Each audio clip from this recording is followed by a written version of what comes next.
Bab 17. Maafkan aku istriku.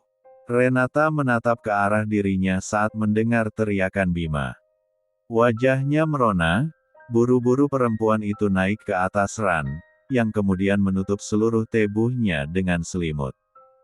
Renata. Suara Bima kembali terdengar. Sial. Kenapa aku lupa mematikan ponselku? Aku belum selesai bicara. Jangan matikan ponselnya. Peringat Bima. Memangnya apa lagi yang ingin Tuan bicarakan? Renata kembali mengarahkan ponselnya. Wajah tampan itu terlihat sangat kesal. Bima sejenak terdiam menatap Renata. Sudut B1 birnya sedikit tertarik ke atas, meski samar saat melihat Renata yang kini menutup tubuhnya dengan selimut. Kenapa Tuan diam saja? Katanya tadi mau bicara. Renata menatap kesal pada pria itu.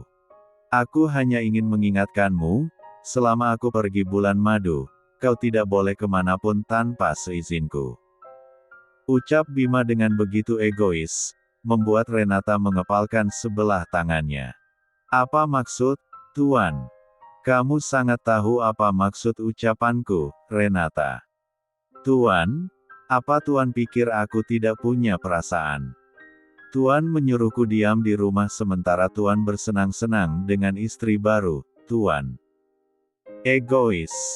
Renata tidak bisa lagi menahan kekesalannya. Tidak peduli egois atau tidak, yang jelas, aku tidak mengizinkanmu kemanapun selama aku pergi. Tegas Bima. Tuan, apa Tuan sadar dengan apa yang Tuan ucapkan? Renata menatap tajam wajah tampan Bima pada layar ponselnya. Aku ini seorang pembantu di rumah ini. Banyak keperluan yang harus aku beli di luar rumah, termasuk belanja bulanan untuk keperluan rumah ini. Jangan bilang, kalau Tuan lupa apa tugasku di rumah ini. Bima terdiam mendengar ucapan Renata. Apa yang dikatakan oleh Renata memang benar, tetapi bayangan saat Renata pergi dengan Aldrian di acara resepsi tadi membuatnya kembali merasa kesal. Kau jangan bodoh, Renata. Kau bisa pesan semua keperluan yang kau butuhkan secara online lewat ponselmu. Bima menatap tajam ke arah wajah cantik Renata pada layar ponselnya. Aku tidak terbiasa belanja lewat online, Tuan. Aku. Tidak usah banyak alasan, Renata. Potong Bima cepat, membuat Renata semakin kesal. Aku akan tetap pergi berbelanja keluar. Kau. Tanda hubung. Tuan Muda Bima, aku butuh udara segar, aku butuh hiburan buat menghilangkan rasa sakit hatiku, karena suamiku menikah lagi dengan perempuan lain. Jadi, biarkan aku pergi untuk bersenang-senang seperti Tuan yang juga saat ini sedang bersenang-senang dengan istri baru Tuan. Renata kau. Aku manusia, bukan robot. Bohong saja kalau saat ini aku bilang kalau aku sedang baik-baik saja. Kita memang belum saling mencintai, Tuan. Tapi tetap saja harga diriku terluka melihat pria yang baru 2 minggu resmi menjadi suamiku menikah lagi dengan perempuan lain. Renata, kau, sial. Umpat Bima saat layar ponselnya tiba-tiba menghitam. Dia belum selesai bicara tetapi Renata sudah mematikan ponselnya. Awas saja kau, Renata. Bima mengepalkan kedua tangannya saat beberapa kali dia mencoba menelepon, tetapi panggilannya diabaikan. Renata memang dengan sengaja membiarkan ponselnya berdering tanpa ingin mengangkatnya. Saat Bima kembali ingin menelepon Renata, ponselnya berdering. Sinta menelepon, menanyakan keberadaannya dan menyuruhnya segera kembali ke dalam kamar hotel. Dengan perasaan kesal, Bima melangkah meninggalkan tempat itu dan segera kembali ke hotel untuk menemui istri keduanya. Sementara di rumah besar Abimanyu, saat ini Renata sedang menerima telepon dari Aldrian. Pria itu mengatakan kalau saat ini ada lowongan pekerjaan yang dibutuhkan oleh Renata. Aldrian juga mengatakan kalau dia sudah menemukan rumah yang dibutuhkan oleh Renata. Kafe itu milik temanku. Dia baru buka cabang baru dan kebetulan sedang membutuhkan pegawai, jelas Aldrian. Apa kau yakin kalau mereka akan menerimaku? Tentu saja. Aku sudah menceritakan pada mereka semua tentang kamu. Hah? Aldrian tertawa mendengar keterkejutan Renata. Tenang, Renata. Aku hanya menceritakan pekerjaan kamu di rumah Bima. Lagi pula, itu hanya kafe bukan kantor. Pekerjaan kamu hanya melayani tamu yang datang ke sana. Renata mengangguk meski Aldrian tidak melihatnya. Bagaimana? Apa kau mau? Bab 18. Bagaimana? Apa kau mau? Suara Aldrian kembali terdengar. Baiklah. Besok aku akan ke sana. Aku akan menjemputmu. Jangan. Kau tidak usah menjemputku. Biar aku yang datang ke sana sendirian. Memangnya kau sudah tahu tempatnya? Belum. Kalau begitu biar aku jemput. Jangan ke rumah. Kita bertemu di luar saja. Kenapa? Kau takut Bima akan marah? Tidak. Laki-laki egois itu baru saja menelepon, kalau aku tidak boleh kemanapun selama dia bulan madu. Renata mengerucutkan B1 bir es 3 ksinya. Sementara Aldrian terlihat kaget. Dia melarangmu keluar rumah, sementara dia pergi bulan madu bersama istri barunya. Suamimu benar-benar luar biasa. Aldrian tertawa di ujung sana.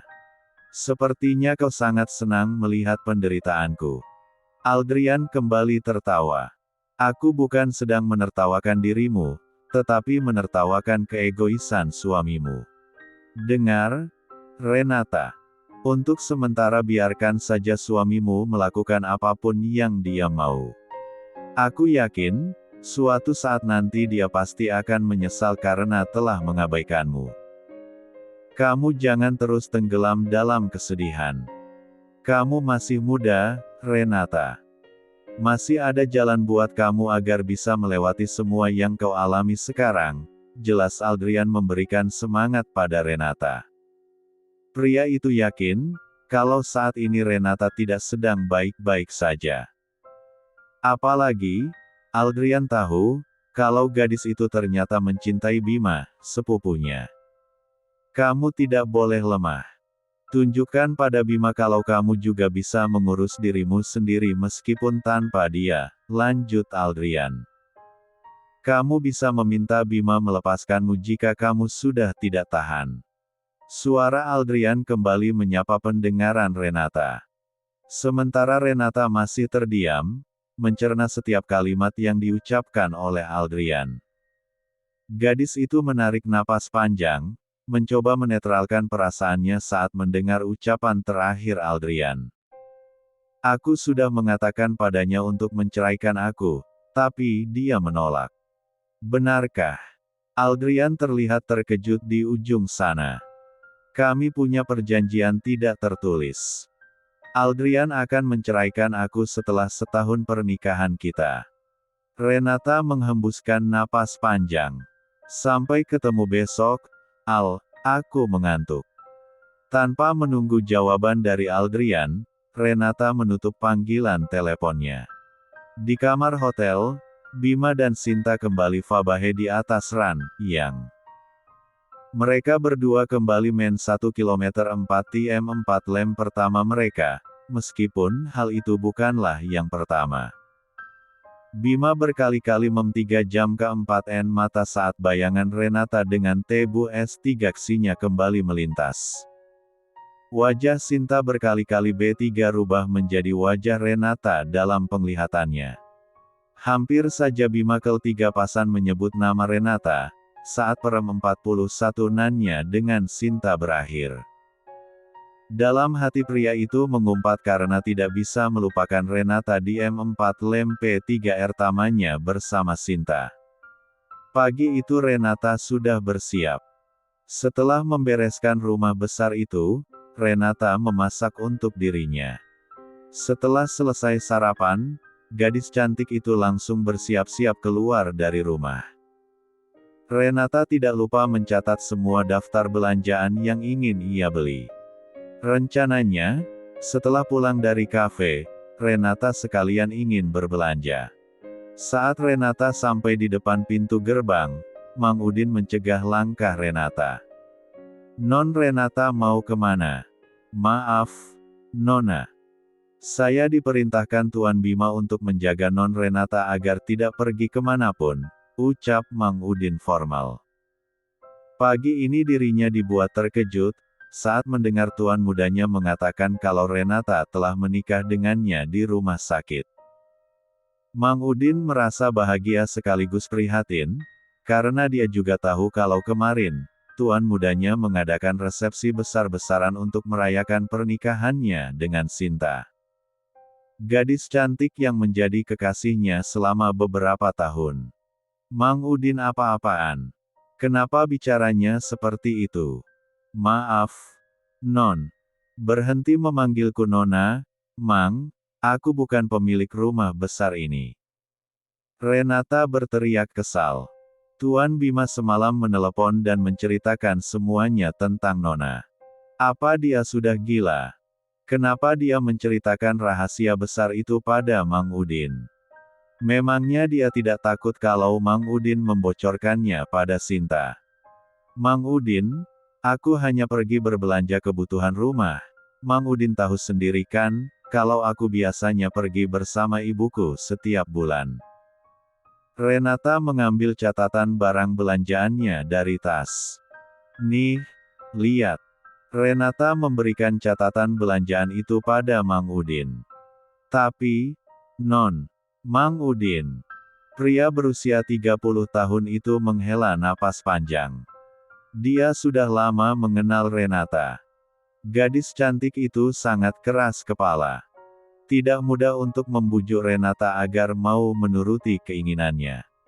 "Bilang sama dia, kalau dia tidak mengizinkan aku keluar rumah, aku akan mengatakan pada Sinta kalau aku adalah istri pertama Tuan Muda."